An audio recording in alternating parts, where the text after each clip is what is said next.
La deuda externa de los países pobres se ha convertido en un instrumento de control, pero no ocurre lo mismo con la deuda ecológica. De diversas maneras, los pueblos en vías de desarrollo, donde se encuentran las más importantes reservas de la biosfera, siguen alimentando el desarrollo de los países más ricos a costa de su presente y de su futuro. ¿Podría ser Gustavo Petro hablando? Podría ser Claudia Sheinbaum. También. Podría ser Lula. Sí. Podrían ser algunas de los ambientalistas de Argentina. Sí. ¿Quién es? ¿De quién estamos hablando? Estamos hablando del Papa Francisco en la encíclica que hizo, la primera en relación a lo ambiental. Eso ya es una gran novedad. Sí. Y la forma en la que hablaba, que lo vamos a ir desarrollando a lo largo del programa. Buenas tardes, buenas Hola, noches, Leti. buenos días, Jimé Fuertes. De esta encíclica que digo que vamos a ir desarrollándola porque básicamente cuestiona mucho al modelo económico. Habla de una casa común, ¿no? De lo ambiental en relación a una casa común, que eso ya me parece una forma simple de hablar para entender de la importancia justamente de lo que está hablando, ¿no? Este documento que se conoció como Laudato Si, Jime, lo comentábamos un poco fuera del aire. Sí, publicado en 2015. Estábamos hablando que se conoció muy poco por fuera de los círculos religiosos, porque bueno, es una figura religiosa la que lo difunde. Sin embargo, en el mundo, o sea, este programa, es un programa especial porque es un programa dedicado al Papa que se acaba de morir, pero vamos a destacar este aspecto que es lo que trabajamos nosotras, que es el mundo ambiental, que si bien se sabía que era un Papa ambientalista, no se sabía hasta qué punto había llegado a ejercer influencia en la política, en los países, con respecto a este tema. Porque una cosa es la palabra, como ya en su momento había hecho Juan Pablo II, que se había quedado en la palabra. Ahora esta nueva figura ambiental pasó a la acción. Sí, planteando incluso, decíamos fuera del aire, que un tercio, que esto un poco conocido es, de un tercio cómo se desperdician los alimentos que se producen, planteándolo en torno a los millones de pobres, ¿no? Que puede ser, a ver, me acuerdo, no sé si te pasaba, Jime, pero cuando estabas en la comida te decían, bueno, come porque hay chicos en África que no tienen para comer, ¿no? Exacto. Que uno viéndolo a la distancia, bueno, no iba a cambiar que yo deje el plato con comida porque esa comida no le iba a llegar efectivamente a quienes no tuvieran, ¿no? Claro. Pero que sea un papa que lo plantee y que lo plantee en términos mucho más profundos de hablar o de cuestionar que estamos viviendo en un modelo económico injusto que genera pobreza, que no se cuida la casa común, cambia, ¿no? Que lo diga un papa, digo. Exacto, para ser concisas, es un tercio de la comida que se produce a nivel mundial se tira, se desperdicia. ¿Qué está diciendo? Que todo el sistema productivo alimentario está mal hecho, sobre todo si tenemos en cuenta las cuestiones de hambre en distintos países que, como decís vos, Leti, no están siendo tenidos en cuenta a la hora de producir la comida y a la hora de trabajar el desperdicio, ¿no? Sí. Y a mí lo que me interesó de esta encíclica, que de por sí la recomendamos, está dando vuelta por internet, se llama Laudato Si, la escribe en 2015, la anterior, la de 2013, había sido Laudato Deum, que ya tiraba algunas puntas, pero esta, la Laudato Si, es específica y es revolucionaria. Sí. Esto quiere decir que todos los integrantes de la Iglesia Católica lo van a tomar al pie de la letra, no, pero sí quiere decir que hay un eje que se tiene que empezar a tomar parte como forma de, cada uno desde su religiosidad o desde su ateísmo, pero una forma de llevar adelante el cuidado por el otro y sobre todo el cuidado por la madre tierra. Sí. De hecho decíamos, bueno, quizás no se le prestó tanta atención, pero también lo hablábamos un poco fuera del aire, que se considera que se tomó en al menos 200 documentos posteriores de la Iglesia y algunos que no. Y de hecho era interesante, después seguramente lo vamos a conversar también más en detalle, pero en base justamente a este documento del Papa, después ha tenido reuniones con ambientalistas, con científicos, ¿no? Que a veces cuesta... Sí, cruzar esos dos mundos, la ciencia y la religión, que hasta hace poco se mataban y se siguen matando. Y un Papa que trataba de tonto a quienes negaban el cambio climático. Sí. Digo, por eso, de la mano, aferrándose a la mano de la ciencia, justamente para hablar del cambio climático. Increíble, cuando los líderes de los estados modernos, sí, como Argentina o Estados Unidos, denostan la ciencia y denostan ese concepto que es cambio climático, que es un concepto muy político y que está todo el tiempo en disputa. A mí lo que me llamó la atención de lo poco que leí, de lo poco que pude profundizar, porque es para profundizar. Sí, y es largo igual. Es largo y tiene un montón de aristas, por eso la recomendamos para leer con tranquilidad. Es lo que hace es señalar la interdependencia entre los problemas sociales, los problemas económicos, los problemas ambientales y los problemas éticos, ¿no? Sí. Que la ética, bueno, está en disputa, o sea, todo el tiempo estamos discutiendo qué es ético y qué no. Sí. La Iglesia Católica tiene una sistematización de lo que ellos consideran ético o no ético. Bueno, pongámoslo en relación con el ambiente, con los problemas sociales y con los problemas económicos, básicamente, que no está separado una cosa de la otra. Totalmente. ¿Te parece que lo escuchemos en boca del propio Papa, hablando encantaría. de ética? Dale. Bueno, dale. Si te parece, lo compartimos. Si lo tenemos por ahí. Ahí está. Construir la paz y proteger el ambiente. El problema del cambio climático está relacionado con cuestiones que tienen que ver con la ética, la equidad, la justicia social. La situación actual de degrado ambiental está conectada con el degrado humano, ético y social, tal y como experimentamos cada día. Y esto nos obliga a pensar sobre el sentido de nuestros modelos de consumo y de producción y en los procesos de educación y de concientización para hacer que sean coherentes con la dignidad humana. Estamos frente a un desafío de civilización en favor del bien común. Bueno. Impresionante. Sí. Le agradecemos a la agencia Econews, que de paso la recomendamos porque tienen una producción muy intensa de noticias del mundo ambiental y nosotros militamos eso, es más que necesario, así que les mandamos un agradecimiento. Sí, de hecho, mira, te voy a leer una partecita muy breve. A ver. Es necesario que los países desarrollados contribuyan a resolver esta deuda limitando de manera importante el consumo de energía no renovable y aportando recursos a los países más necesitados para apoyar políticas y programas de desarrollo sostenible. O sea, planteando esto que lo hemos dicho muchas veces, ¿no? Cuando hablamos del cambio climático y que por supuesto no es la misma responsabilidad que tiene un país en desarrollo que uno desarrollado, que es uno de los principales países, como puede ser Estados Unidos o China, de gases de efecto invernadero. No es la misma la responsabilidad, ¿no? Entonces, planteándolo en esos términos, realmente diciéndoles a los países ricos, a los países desarrollados, de hecho le habla tanto también a los sectores políticos, al poder económico, incluso planteando, Jime, cuestiones que me parecen muy clave. Acá cuando lo decimos, bueno, venimos con un montón de tips para usar menos plásticos, para usar menos ropa y demás, y que lo reconocemos que te cuesta. Que nos cuesta, porque el cambio individual es más difícil que cuando lo haces de manera colectiva. Sí, y cultural. Total. Que sabes que ayer veía una entrevista que le habían hecho al Papa que hablaba muy bien del Pepe Mujica. Sí. Y creo que hay algo que lo caracteriza al Pepe Mujica, que coincide en esto con el Papa. Sí. Esto de hacer consciente, el Pepe lo plantea, hacer consciente cuánto necesitas trabajar para comprar lo que acabas de comprar, si lo necesitas o no lo necesitas. Claro, no es tal cual, pero bueno. El planteo un poco del Papa también tiene ese trasfondo de decir consumir y tirar. ¿Los necesitamos? ¿No los necesitamos? ¿Cuánto estamos destruyendo, como él mismo lo dice, la casa común? Sí, a mí lo que más me llamó de la atención de esta encíclica es dos cosas.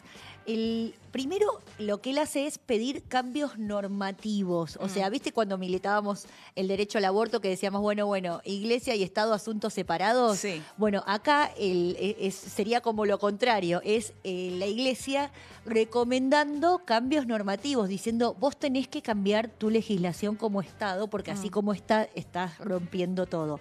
Y después hay otra cosa que me llamó la atención, que es el impedimento de la regresión ambiental y la protección de los sistemas. Impedimento de la regresión. O sea, el tipo se estaba dando cuenta de que estábamos yendo para atrás con esto. Entonces se pone a proponer no avanzar, sino por lo menos parar de retroceder. Sí. Ese es en el momento en el que estamos. Por eso creo que en algún punto causa tanta tristeza el fallecimiento de un papa, porque es en el momento cronológico, el tiempo en el que estamos, en donde la relación de fuerzas es muy, muy adversa. Sí, y qué interesante esto porque lo planteaba antes de la llegada de Trump, ahí, en las puertas. Total, pero claro. Que no se imaginaba todavía lo que iba a suceder después, que se iba a ir directamente del Acuerdo de París, la principal potencia. Sí, ¿no? Digo, sí. la vio, como dirían la acá. vio. El Papa la vio. La pena que me da es sentir que no lo hayamos visto nosotros.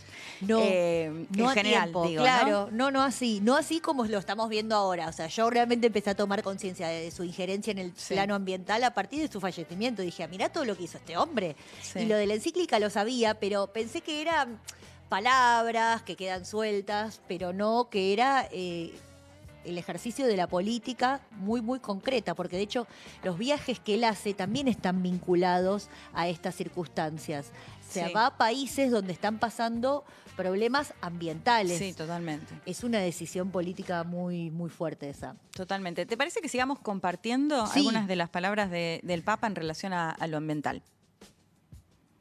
Y el Papa Francisco, ¿qué tienen que ver? Esto es un coro, acá tenemos que cantar todos juntos, ¿no? Muchos líderes del Vaticano, como Juan Pablo II, hablaron del cuidado del planeta, pero el Papa argentino fue el que más involucró. Salvar la madre tierra, salvar la biodiversidad y salvarnos a nosotros mismos. Arranquemos desde el principio. Bergoglio entró al Vaticano en 2003. En 2015 dejó su primera gran huella con la encíclica Laudato Si. Ahí dice que la crisis ecológica surge de la desconexión del ser humano con la naturaleza y plantea el concepto de ecología integral, que propone unir la ética y la espiritualidad para liberarnos de la esclavitud del consumismo. Fue tan relevante que el mensaje llegó a la COP21 de París. En 2019 convocó a líderes indígenas en el Sínodo para la Amazonía. Y allí nació en 2020 Querida Amazonía, que refuerza el compromiso de la Iglesia en la región. En 2021 mandó una delegación vaticana a la COP26 y 2 años después estuvo a punto de ir a la COP28 de Dubái. Iba a ser el primer pontífice en participar de una conferencia climática de la ONU, pero le agarró una gripe y no pudo ir. Aunque ese año publicó la continuación de Laudato Si y su mensaje bien claro llegó a la cumbre climática. No nos es lícito delante a esta problemática mundial ninguna actitud negacionista. El año pasado hizo su viaje más largo, visitando países ambientalmente afectados como Papúa Nueva Guinea. En 2025 el Papa Francisco falleció a los 88 años, pero incluso días antes, desde el hospital, habló de la actualidad como una policrisis en la que las guerras, los cambios climáticos y los problemas energéticos son protagonistas. ¿Y vos, qué opinas de su impacto? Impresionante, impresionante. Vos sabés que esto que la querida Amazonía me llama mucho la atención porque recordemos que el Papa en 2015 visita Bolivia, en realidad visita puntualmente Santa Cruz de la Sierra y realiza el encuentro con los movimientos sociales, en donde les dice la Iglesia tiene que estar real, dijo la palabra real, conectada con los movimientos sociales. Las diócesis tienen que ser parte de los movimientos sociales. Y eso me llama mucho, bueno, ¿por qué me llama mucho la atención? Porque ahí es cuando pide perdón en nombre de la Iglesia por los crímenes cometidos durante la llamada conquista de América. Eso fue políticamente muy fuerte. Va a ser lo mismo después en Canadá con las escuelas residenciales, que también es un momento histórico. Es un momento histórico muy, muy fuerte, es muy importante, porque ¿qué hace? La Iglesia siempre había estado en contra, había luchado a sangre y fuego contra los pueblos originarios para imponer el dogma católico. Ahora hace todo lo contrario este hombre, va y les pide perdón por haber hecho eso y les dice, ustedes y nosotros estamos del mismo lado en contra del Dios mercado. Es muy fuerte ese giro copernicano que hace, sobre todo, digo, porque se puede poner, se puede abrazar o se puede dar de la mano con los militantes por la querida Amazonía, que son los pueblos guaraníes, los pueblos del Brasil que están luchando en contra de la deforestación. Así que, sí. Nada, quería destacar eso también porque van de la mano, ¿no? Sí, totalmente. Jimé, ¿te parece que pasemos a nuestra entrevista? Así lo analizamos más en profundidad. Vamos a hablar con Thais Gadea Lara. Ella es periodista especializada en cambio climático. Bueno, buenas tardes, buenas noches, Thais. Muchas gracias por estos minutos, por recibirnos.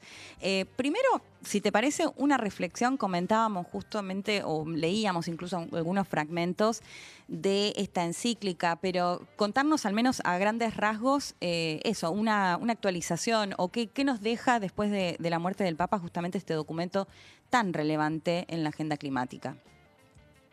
Bueno, primero, buenas tardes y gracias por tocar este tema, que siento que siempre hay muchos argumentos como para no hablar del tema porque hay otras prioridades en la agenda, y creo que con la misma manera miraría, ¿no?, el legado que deja el Papa Francisco, de que si quería pudiera no haber hablado él del tema. Claro. Y sin embargo fue y escribió Laudato Si, que fue la primera encíclica papal en toda la historia de las encíclicas puntualmente referida a la temática ambiental, y no es menor, o sea, no es que mencionó el tema en un discurso, en algún tipo de documento menor, sino que agarró y dijo, bueno, voy a hacer un diagnóstico del problema, de las crisis socioambientales, ver las raíces profundas, porque no es que se limitó a decir, bueno, estamos contaminando.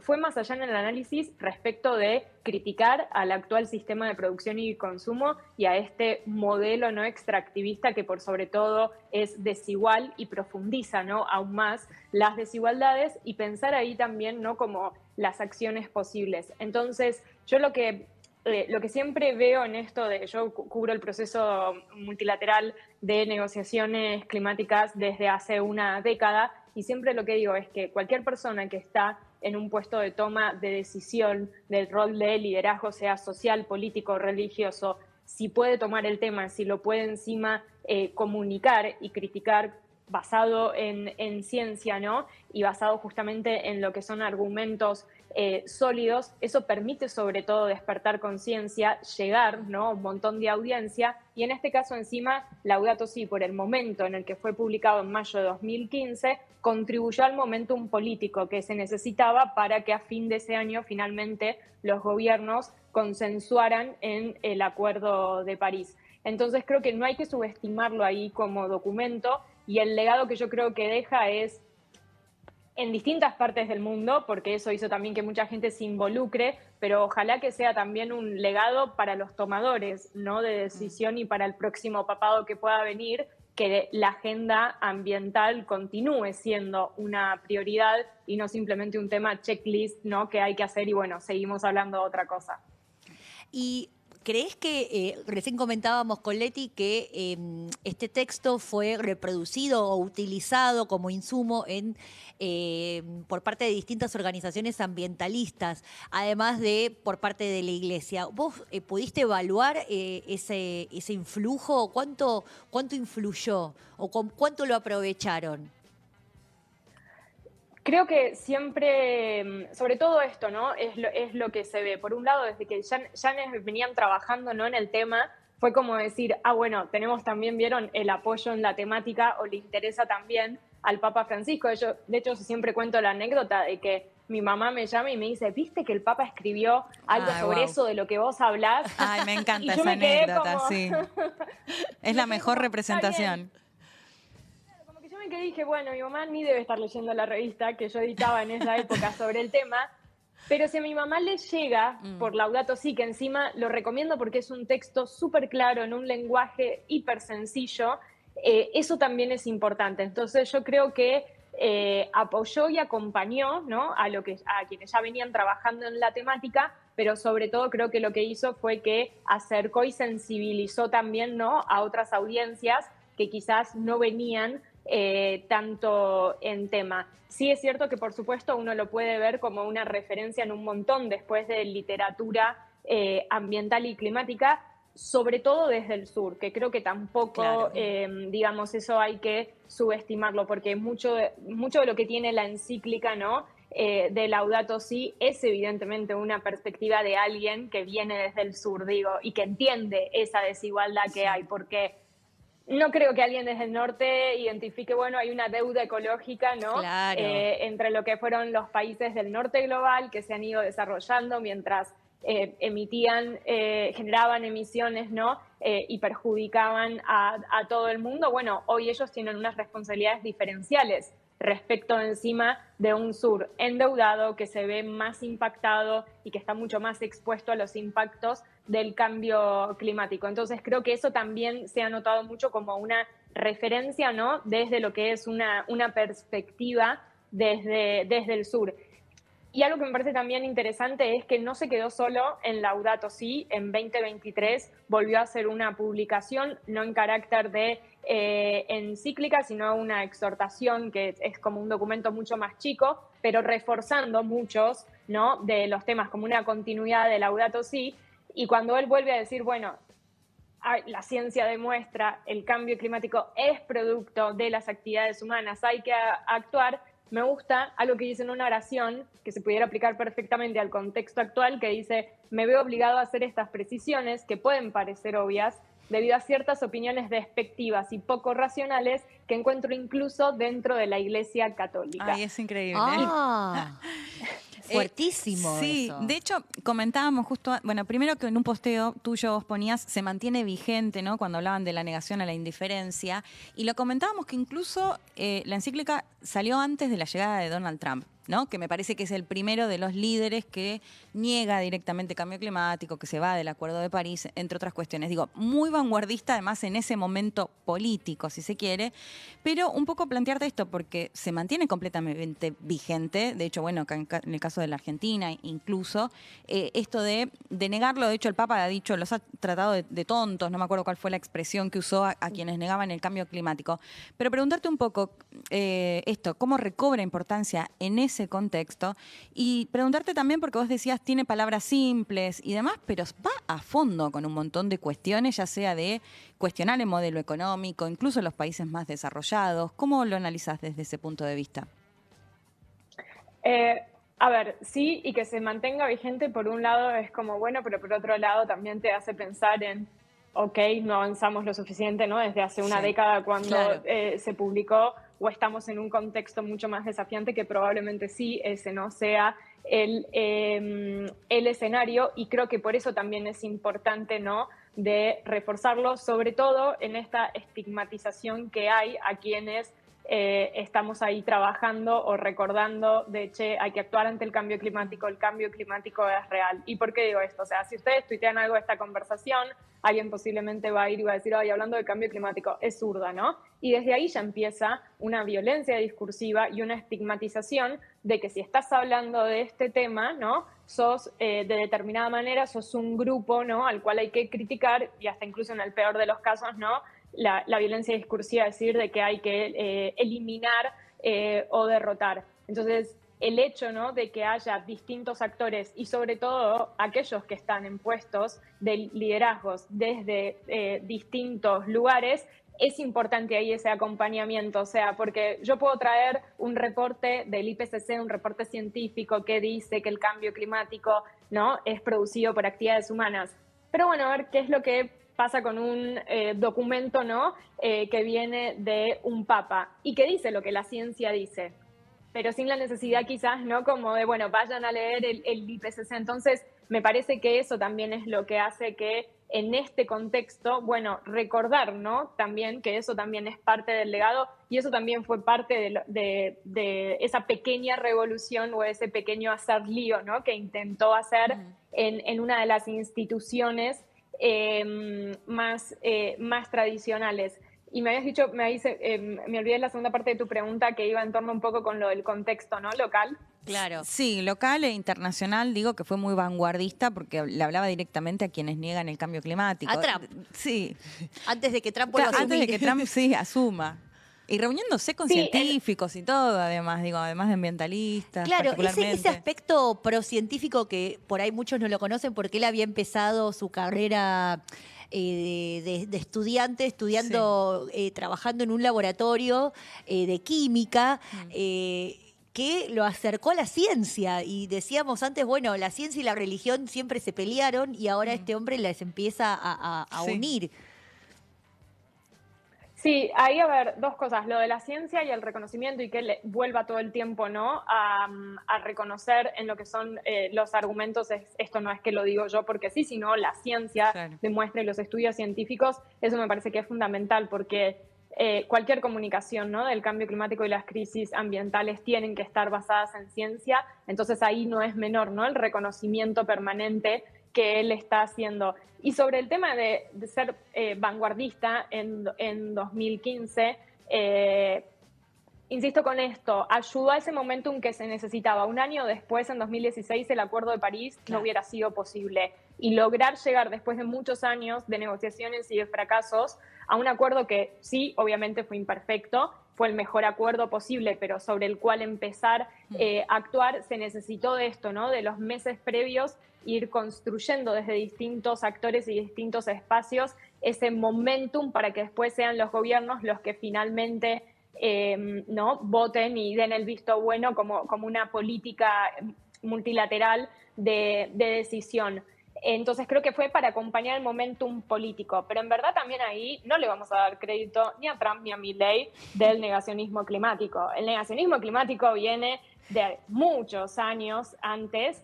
El cuestionar y poner en duda a la ciencia, de hecho siempre se hace el paralelismo de lo que ocurrió, por ejemplo, con la industria, ¿no? del tabaco y cómo con tal de seguir vendiendo se buscaba, ¿no? poner en duda lo que estaba diciendo la ciencia sobre el impacto que tenía en la salud. Sobre eso hay un libro muy bueno, Mercaderes de la Duda, de Nomi Oreskes, que recomiendo mucho leer en donde muestra esto, ¿no? los inicios de ese negacionismo y este permanente poner en duda a la ciencia. Entonces tampoco le vamos a dar crédito por ello. El problema o la ventaja que ellos tienen es que ahora, ¿no? con la globalización de la comunicación y sobre todo con nuevas plataformas que encima en sus normativas les son más funcionales, permiten ¿no? masificar y viralizar la desinformación y el mensaje negacionista. Y ahí es una lucha ahí cotidiana, ¿no? con la que uno está, porque mientras uno intenta compartir la información de una encíclica papal que abra basada en ciencia, después tenés 800 cuentas diciéndote que el cambio climático no existe, que sí existe. Siempre que los menciono yo por las dudas, por si cortan esa parte, sí existe. Bueno, primero que todo, te queremos agradecer por tu tiempo y también queremos recomendar tus redes sociales. Nosotras te seguíamos en Twitter, pero bueno, también en Instagram o en donde vos comuniques para que no sé si decirle, audiencia de aquí de Eva TV te siga y pueda replicar tu contenido y para armar redes y comunidad para poder, como decís vos, si hay un montón de bots o de software que replican lo contrario, bueno, nosotros estamos del lado, tenemos a favor nuestro uno que tiene comunicación directa con el de arriba y que tiene muchos seguidores en Twitter también, así que nada. Sí, además es un repaso por la encíclica que eso, lo comentábamos para que la lean, porque Claro. efectivamente ahí te vas a encontrar con un montón de cuestiones, cuestionar incluso el consumo, cuestionarlo desde un lugar cultural, ¿no? Que eso también me pareció muy sorprendente verlo en el documento. El Dios Mercado. Sí, no, y en serio digo, o sea, yo hay libros a veces que digo, bueno, es un poco complejo, les puede requerir un poco más de tiempo.